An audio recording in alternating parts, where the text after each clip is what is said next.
It is 3 o'clock. Welcome to Replenish the Atmosphere of Discovery, where we discover the master's plan for our lives. Okay, today's topic is a hot topic, right? Today's session is titled Trust Issues. Trust Issues. Okay, so trust is being able to securely put your confidence in something or someone. With what or who you put your trust in, there's no insecurity.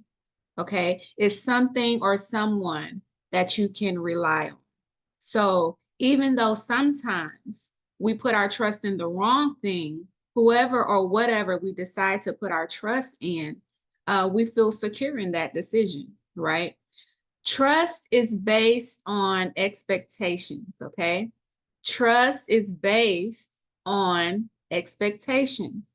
We begin having trust issues when our expectations are not met, whether those expectations are realistic or not, right? If you all are writing, that's something you should write down.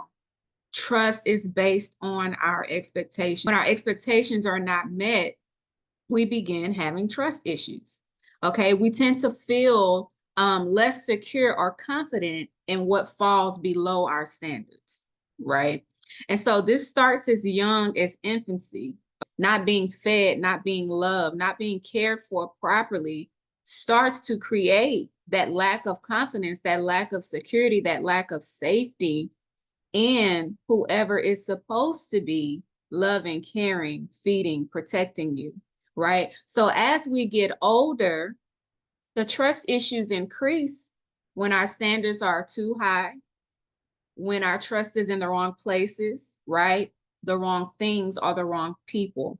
As we get older, the trust issues increase when our standards too high, when the trust is in the wrong things or the wrong people. Okay, so our expectations can be misplaced or poorly constructed because they're based on wrong perspectives or false input.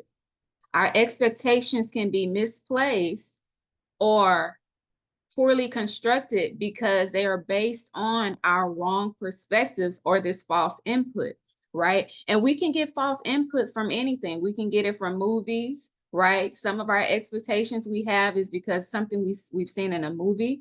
Some of our expectations are because of the songs we've heard, right?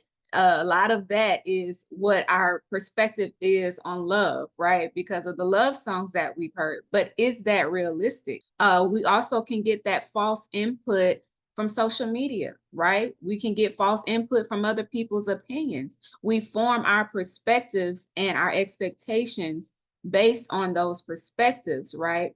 And so that's what causes our trust to be misplaced, okay? And so I want to talk about today some of the varied forms of trust. So the first one I want to talk about is misplaced trust. One of the ways we do that is placing God-sized expectations on flawed, imperfect, conditional human beings, right? That's one way that we misplace our trust, is having these God-sized expectations on flawed humanity. Misplaced trust is inflated expectations that are exaggerated, right? And they're far beyond like realistic levels. This is very different from rising expectations, right? Or increasing your expectations. Okay, misplaced trust is also deflated expectations, right? Which are inconsistent, lowered, or limited expectations. Okay, so misplaced trust is putting your expectations higher or lower than they should be. So where your expectations should be low, you're raising it higher, right? Certain people are not capable of giving you certain things, but instead of you putting your expectations where they are and meet them where they are, you place it higher, and vice versa. Sometimes you put a lower expectation on things that should be higher. Some of us have a low expectations on friendships. Some of us have a low expectation of our children, right? Of our parents. You have your expectations lower than when they should be higher, or you have them higher when they should be lower. Okay. The next one I want to talk about is blind trust. Blind trust is faith and assurance in the unseen, unexperienced, without needing an explanation. That is blind trust, right? And blind trust can be reckless or advantageous, right? Which means that it can be carelessness or it can be beneficial, right? Blind trust is 0% certainty, okay? And so we may have blind trust in many things, people, systems, and ideas, but the only place, the only safe place to have blind trust is in God, right? You don't place blind trust, which is zero certainty, because you can't see it, in people, ideas, systems, and things. You don't place blind trust in that, right? The only safe place to put blind trust is in God, because it's certain that he will not fail, right? And so we must be even careful of needing certainty when it pertains to the things that God instructs us to do, right? Something that he tells us, sometimes we have to be blind going in. We can't know, we don't have all the information. We don't have all the understanding. Some things that God tells us to do, you have to evoke that blind trust, right? But that's not for everything. But some things we must do blindly, trusting God. We have to be careful with needing certainty, right? When it comes to this, because your need for 100% certainty can become an idol when you place that need for certainty above your trust in God. Okay. So God may tell you to do something and you're like, no, I want to see how it's going to work before I do what it is that you told me to do. Right. That's not being obedient. That's not placing that blind trust in God. Right. When you always keep your trust in God where it should be from beginning to end, you tend to complete more visions and meet those expectations and meet those goals, right? Because God can trust you to see every aspect of the vision through, right? And to expect what he expects. Sometimes our expectations are below God's standard or higher than God's standard for people, for things, for ideas, right? And so when God can trust you to expect what he expects, right, you're more prone to completing the goals you've set, right? And so God knows that he can give you an idea and he knows you would do it, not run from it, not procrastinate, not make excuses. So blind trust does not give you 100% certainty, right? But you can put blind trust in the one that's 100% certain to never fail, right? And so we don't want to put blind trust in anyone or anything. The only safe place to put blind trust is in God. And so we are responsible for what we know. We are responsible the moment that we are shown or told what we should do. So why would God show you or tell you something that you could not achieve? Why would the idea come to mind, right? If God brings it to you, okay, that means you can accomplish it. But the flip side of that is it also means that you can deny him. It also means that you cannot obey what he's shown you, right? So understand that you are responsible for what you know. Okay, the next form of trust I want to talk about is veiled trust. This is veiled. It's not completely blind, right? But this trust bases your expectation on your perspective, right? And your perspective is based off assumptions and feelings and experiences that can cloud your judgment if they're lies, right? So if your feelings are lying to you, if you had a certain experience and your feelings from that experience are lying to you, then your whole perspective is off. You're not seeing clearly to make a good decision on who you place your trust in. And sometimes we lose trust in things and people because of our experiences, right? And so that is what veiled trust is. And so our confidence is something that is based on our level of understanding. So if our feelings are lying to us, if our assumptions are not accurate, right, then our perspective is cloudy, right? Because it's based on lies. And so fear-based decisions are made when you lack understanding. Okay. And we make a lot of fear-based decisions with the expectation that it's going to turn out great for us, right? But our perspective is rooted in fear without information, without knowledge, without an understanding. So we put that veiled trust in a lot of things based off fear. You need information, you need the knowledge, and you need the understanding to make an informed decision. Okay. The next one I want to talk about is broken trust. Broken trust. Okay.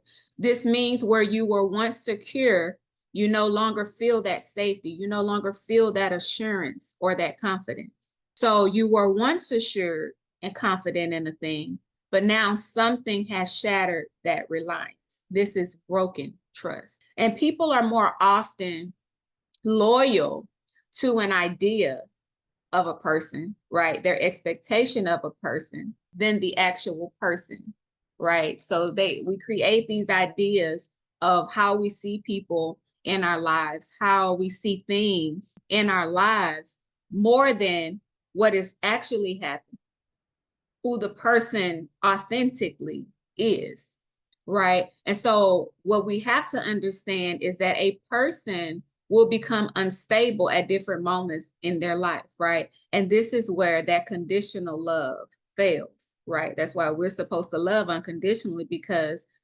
depending on what we're going through determines if we will be unstable or not. In your mind, through any adversity, right? You believe nothing should affect what you expect. You feel like no matter what happens, nothing should be affected because I expect it. That's simply not true, right? A person can remain authentically themselves and still fail you, right? Because of what happens when they are processing what's happening to them. Our human existence is not controlled by just one relationship or driven by one singular event. There are many avenues, there are many aspects of life that we have to juggle daily, right? So should not be making life decisions based on one experience, based on one person's opinion, right? With experience, as we go through these things and we learn how to process and we learn how to manage, we begin to learn how to manage the different people in our lives. We learn how to manage the good and the bad ideas. We learn how to manage our successes and manage our failures. We manage our fears and our beliefs, so on and so forth, right? So even when your trust is broken by an employer, right, by your friends, by different systems, when your trust is broken, understand that it's not just about what you expect, okay? Understand that there are many factors contributing to that lack of security that you felt, okay?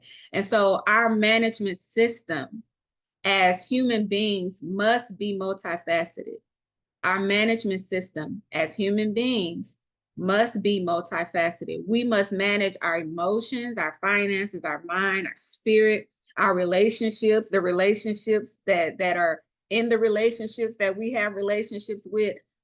We have to manage our ideas, our hopes. We have to manage our failures, right? There is so much to consider as we manage our lives. Sometimes we will mismanage something. It's inevitable, right? And so we want to be careful that we understand that our expectations is not the only thing that's driving how somebody responds to us, right? I also want to talk about assumptions. Assumptions can cause broken trust. You lose trust when your positive assumptions are replaced by unfavorable truths. Okay. So when you assume someone has your best interest, right? But the truth is they were only interested in their own success. That's an unfavorable truth. But your assumption was this person means the best for me. Or when you assume that the brand new car you just bought will last for 10 years, but the truth was it was only built to last for 4. That's an unfavorable truth, right? And that can cause broken trust. These truths are unfavorable and uncomfortable. When something makes you uncomfortable, you either lower or raise your expectations, right? When something makes you uncomfortable, you will lower or raise your expectations. And controlling people normally raise their expectations, but passive people would generally lower theirs, right? And so we tend to have more confidence in the things that we control, but you cannot control everything. So what do?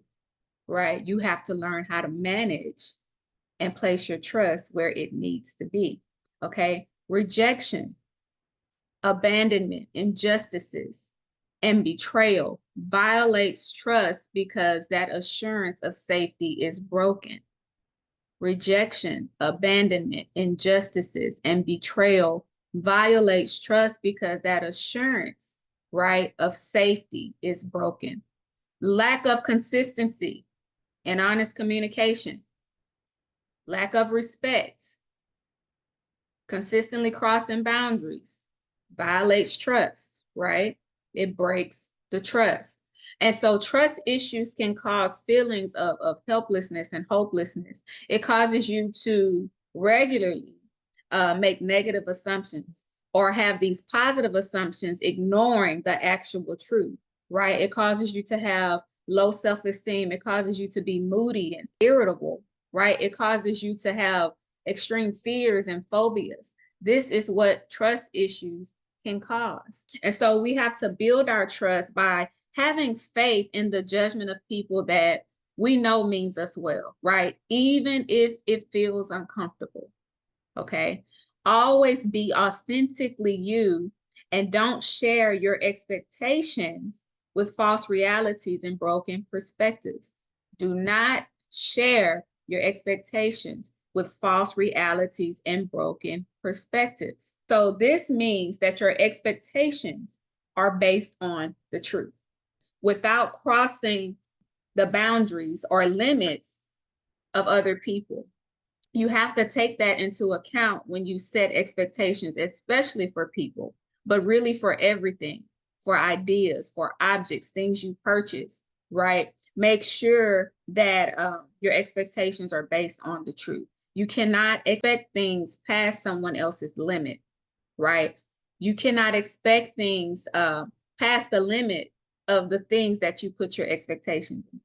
So you can have faith for it, but when your expectations are broken, that causes you to lose trust. So you have to keep that in mind. So for an example, if the maximum raise that you would get from having a certain position or the amount of influence you receive is limited based on politics, based on other people's biased opinions, or based on a crooked system, your expectations cannot supersede that limit. If you know you're working in a crooked system, your expectations cannot exceed the limit. If it does, it will cause you to feel like your worth or your value is determined by their limit for you instead of what you actually deserve. And that's how we get stuck in places that we shouldn't be, that are below our standards, right? Because we're thinking that we will get something past what they're willing to give us. Some of us have trust issues with ourselves, right? You have failed your expectations because they were too high, or you suffered because they were too low, okay? And so first you have to determine what influenced those expectations. What influenced you to have those goals, right? Was it rejection? Was it abandonment? Was it betrayal? If those expectations are built on experiences and emotions, you will fail. You cannot base your trust solely on your emotions and your experiences, right? You have to build that trust based on understanding and truth, okay? Lack of spiritual, emotional, or financial support will dwindle your confidence in yourself. It'll cause you to have trust issues with yourself, right? And so that's why who is in your circle is important, who you hang around, who you allow to pour into you. this is important because you can have people that are impersonating a supporter. They're saying all the right things at the right time, but pay attention to what they're doing. Are they constantly rejecting your ideas, right? Are they twisting your vision to benefit their own agenda? Are they making sure that you don't have the time to meet your goals because they invite you out to everything, right? This is someone impersonating a supporter. Are they taking up your time on the phone so you can't accomplish what you need to accomplish for today? These are people that impersonate supporters, and you think because they're always in your face, always on your line, that they support you. Pay attention to what they are doing, okay? They could be there distracting you from your purpose and keeping you from meeting the expectations that are true, right? That are set for you, that you've set for yourself, that you can actually meet had this person not been taking up all of your time. Trust isn't always comfortable, right? Because you have to raise your expectations in some areas. You have to lower your expectations in other areas. But the goal is to have your expectations in the right place, okay?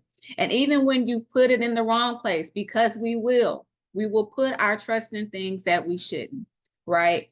Don't become a closed book. If you make that mistake, understand that it's not the end of your life, right? It's just the end of that chapter. With that experience, you can have a better understanding to make sure you make informed expectations, right? And you can be more confident and you can be firm in your decision-making process, who you decide to trust, what you decide to trust, right?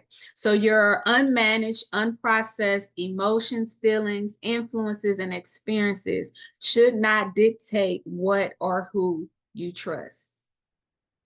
Your unmanaged, unprocessed emotions, feelings, influences, and experiences should not dictate what or who you trust, because then how you feel or what someone says may cause you to act irrationally or unethically, right? When these things are managed well and they're processed thoroughly, you don't have that misplaced, blind, veiled, or continual broken trust, okay? So you have to manage those things so you can extract the truth. What is the truth about what I'm feeling, right? Because feelings are temporary. So you're not going to have that feeling. Some people have managed their feelings where if it's a negative feeling, they say, I'm only giving myself 5 minutes. Other people take months and years and they keep that same feeling. That's not healthy. At some point that should have been processed, right? Because if you're making your decisions based off that feeling, if you're putting your trust in things and people based off that feeling, your judgment is off, right? Your perspective is off. Your expectations are not realistic, okay? And so we have to deal with those trust issues. Deal with the trust issues within yourself and with other things and with other people so that we can be more productive and less stressed, okay? Trust issues cause extreme stress and diseases, strokes and heart attacks, high blood pressure, right? Begin by evaluating where your expectations are. This is how you start to deal with your trust issues. Evaluate where your expectations are. If they are assumed or led by a muddled perspective, place them in the proper place, okay? Deal with those feelings. Deal with the rejection. Deal with the abandonment. Deal with all of those things so that you can place those expectations in the proper place. You're going to have to lower some, you're going to have to raise some, right?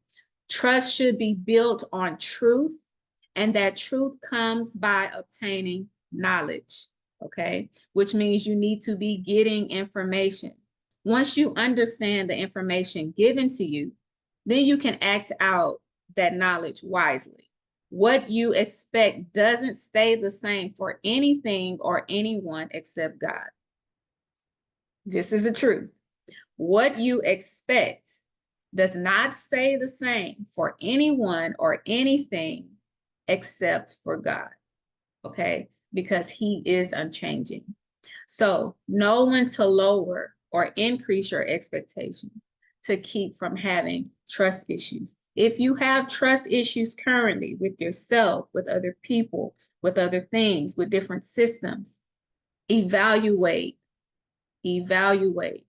where your expectations are and if you should lower them or if you should increase them, and make sure they are not based on assumptions or a twisted or crooked perspective, which means you have to get information, right? You have to obtain knowledge. That means you might need to talk to somebody, right? You might need to get some counseling.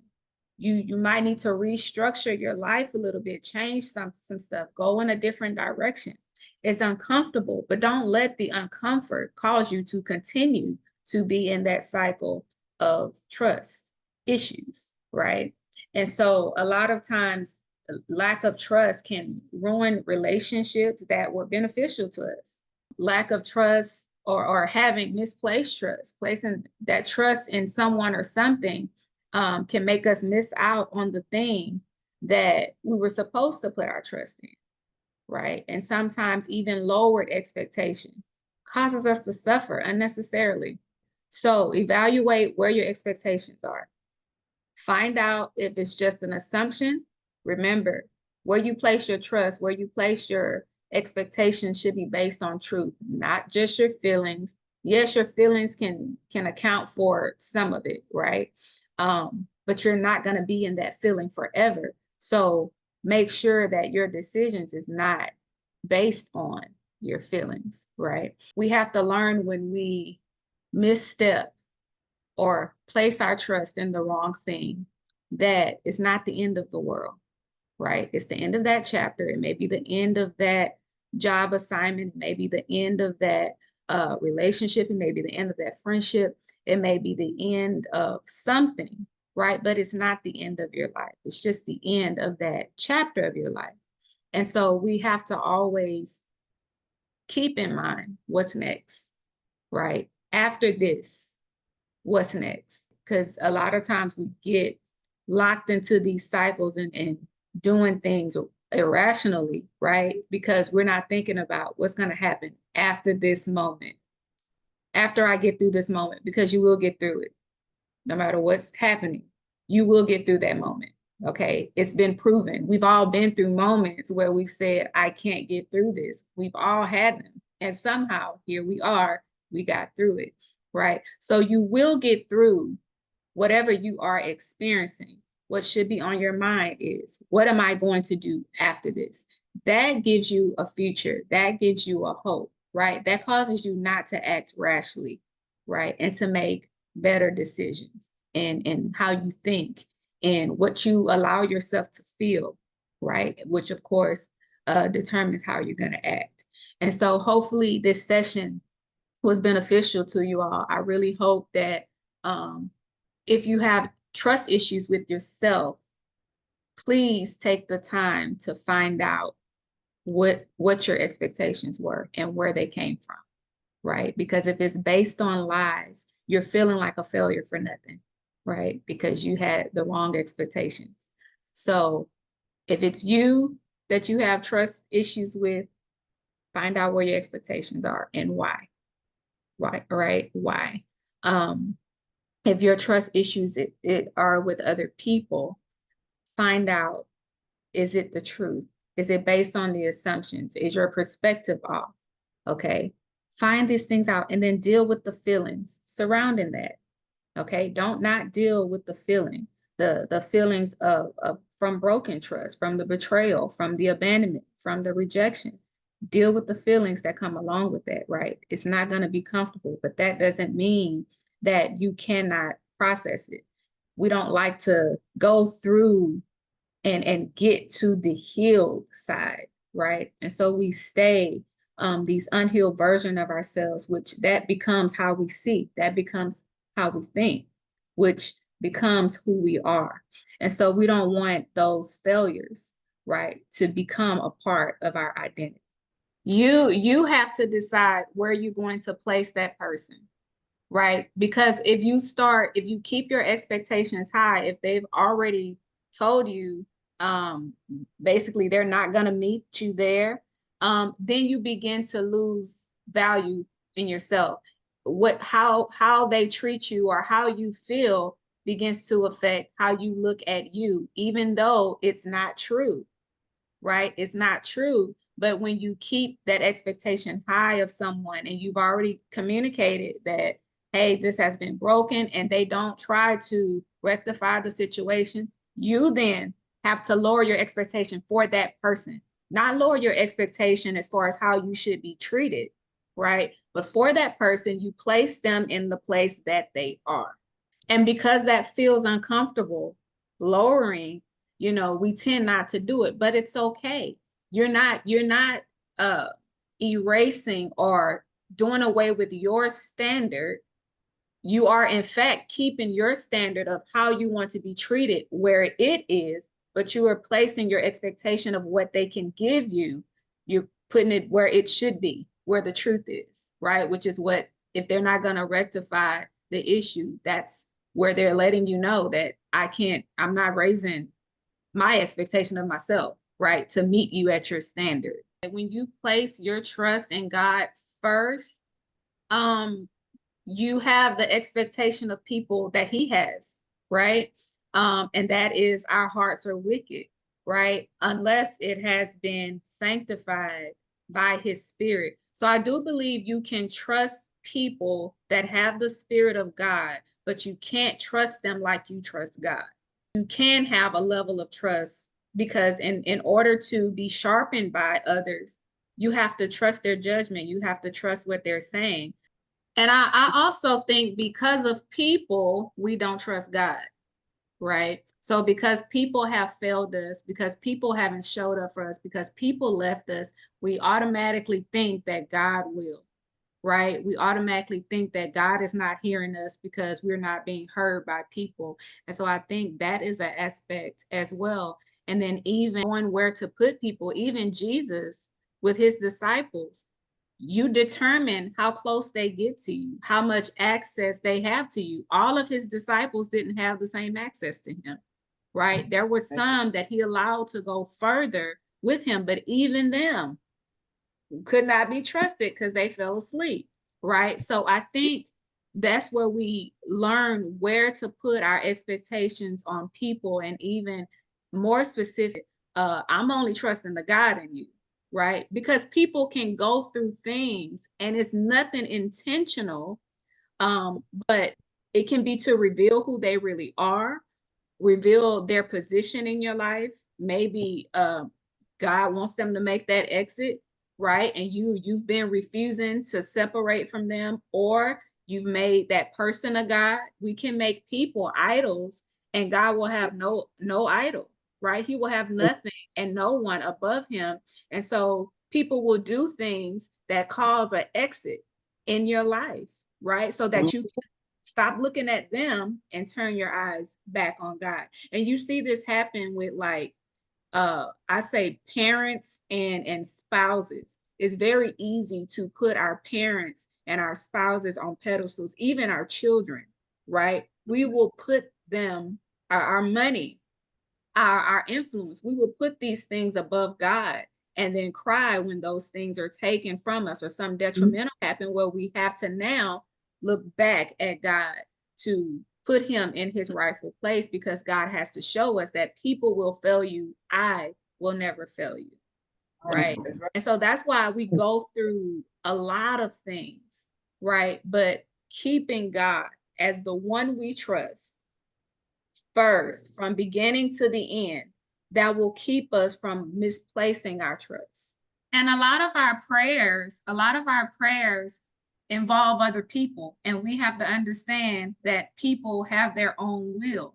And so God can give someone an instruction. Let's just say let's say marriage, for instance. If the husband God has for me don't respond to God, and I'm praying and praying and praying for the husband that he has for me, but that man don't respond to God, do you want to risk hardship and hell for that man to come to you then? Or do you want to experience, after God has dealt with his heart and drew him to him, right? So a lot of what we want has to do with other people, which means they have to obey. God is not going to force people to want him, right? He will allow situations where you can't turn to no one but him, but he doesn't impose his will on us, right? He wants us to choose him, to choose his way. And so when we pray prayers, that maybe people may not be in the right place to receive them mentally, physically, emotionally, spiritually, whatever, we have to keep in mind that God may have answered and they didn't pick up, or God may have called or spoken and the other person didn't pick up, right?